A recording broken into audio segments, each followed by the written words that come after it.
যেখানেই থাকো না কেন, যেখানে রও না কেন, মৃত্যু তোমাদেরকে অবশ্যই পেয়ে যাবে। যদি তোমরা গগনচুম্বী অট্টালিকা নির্মাণ করো, আমি বা আপনি দুনিয়ার কোন মানুষ মৃত্যুর কবল থেকে রেহাই পাবে না। চাইছে জাপান যাক, জার্মান যাক, আমেরিকা যাক, তুরস্ক যাক, মালয়েশিয়ায় যাক, পৃথিবীর যে প্রান্তে যাক না কেন, মৃত্যুর হাত থেকে কখনো রেহাই পাবে না, পাবে না, পাবে না। জীবনের শেষে যেতে হবে গোরে, নাই ওরে ক্ষমা নাই, ভরিয়া কবরে রাখিবে রে তোরে, একা পাবে সে ঠাঠায়।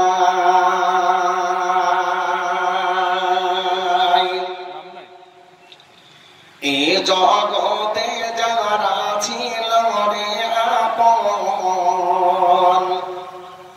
ছেলে মেয়ে আর যত প্রিয়জন, ভুলিবে রে তোরে রাখিবে রে গোরে,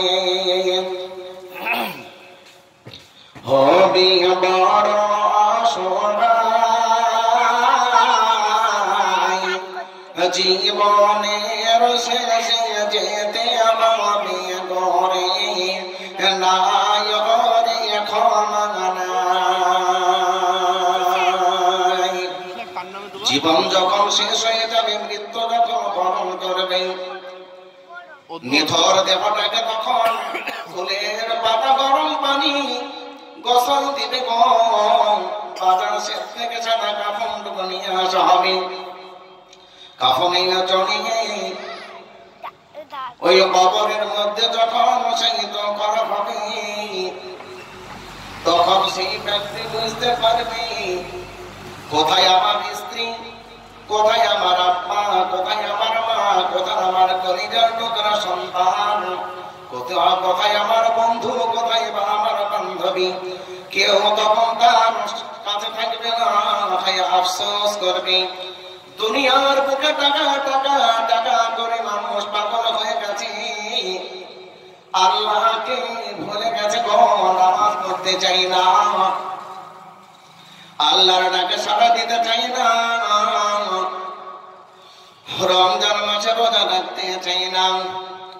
মানুষকে যদি বড় ভাই ভালো কাজ করে মসজিদে এসো নামাজ পড়তে চলো, যারা মানুষ কোনো গ্রাহ্য করে না গো।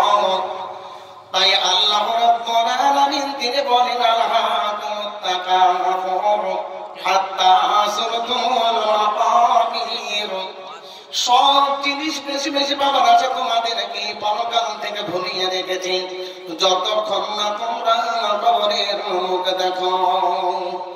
তাই কবি বলছে, যখন তুমি মারা যাবে, কবরে যখন শুয়ে দেওয়া হবে, তখন তুমি বুঝতে পারবে তুমি জানোয়ার সঙ্গে চলে আজকে কেউ নাই।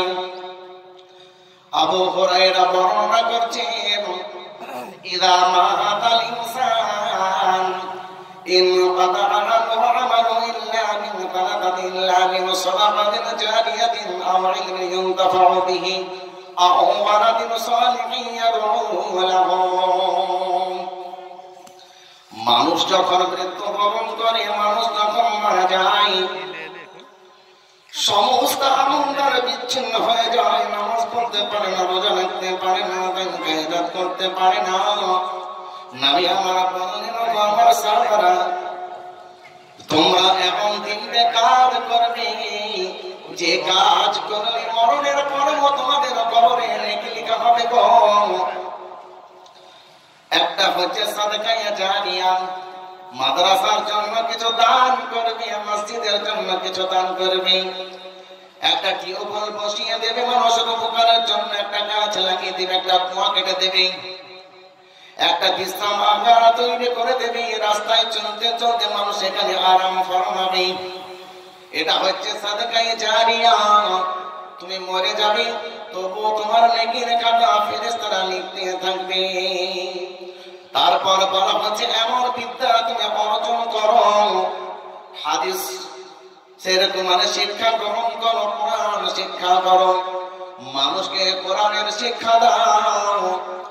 তুমি মারা যাবে, যতজনকে তুমি কোরআন শিক্ষা দিয়েছো তারা কোরআন পড়বে। এইরকম ভাবে পরম্পরায় কোরআন পড়তে থাকবে, তোমার কবরে নাকি পৌঁছাতে থাকবে। আওয়ালাদিন সালিহিন ইয়াদউ লাহু, দুনিয়ার বুকে যদি তুমি একটা সুসন্তান রেখে যাও, সেই সন্তান যখন তোমার জন্য আল্লাহর দরবারে আবেদন নিবেদন প্রার্থনা যখন করবে, রব্বিনা কারহুমা কামা রাব্বায়ানি সাগীরা, তোমার এই সুসন্তানের তোমার বদৌলতে আল্লাহ রাব্বুল আলামিন তোমার কবরের আযাব বন্ধ করে দেবেন, তোমার নেকির খাতা পূর্ণ হতে থাকবে।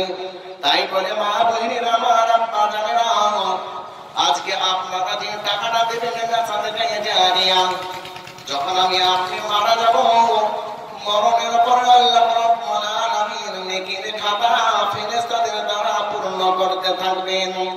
তাই বলি আর দেরি না করে ছুটে আসুন আল্লাহর দিকে।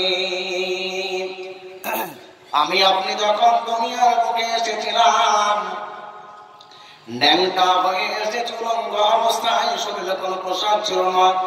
একটা বাচ্চা যখন জন্ম নেয় তার শরীরে কোনো পোশাক থাকে না, তাকে সুন্দর করে গোসল দিয়ে তোয়ালে দিয়ে কাপড়ে দিয়ে তাকে জড়িয়ে নেওয়া হয়। আবার আমি আপনি যখন দুনিয়ার মুখ থেকে চলে যাব, লজ্জা নিবারণের জন্য শুধুমাত্র সাদা কাফনটুকু দেওয়া হবে, আর কোনো কিছুই দেওয়া হবে না। আসলি যে দিন খালি হাতে, বলো সেদিন কে ছিল সাথে, আজ তারে নালাম সাথে, আর নাবিয়ির বচন ঘুমাবি রে মন, আর কত দিন, আর কত দিন সাদের ঘুমে ঘুমাবি রে মন।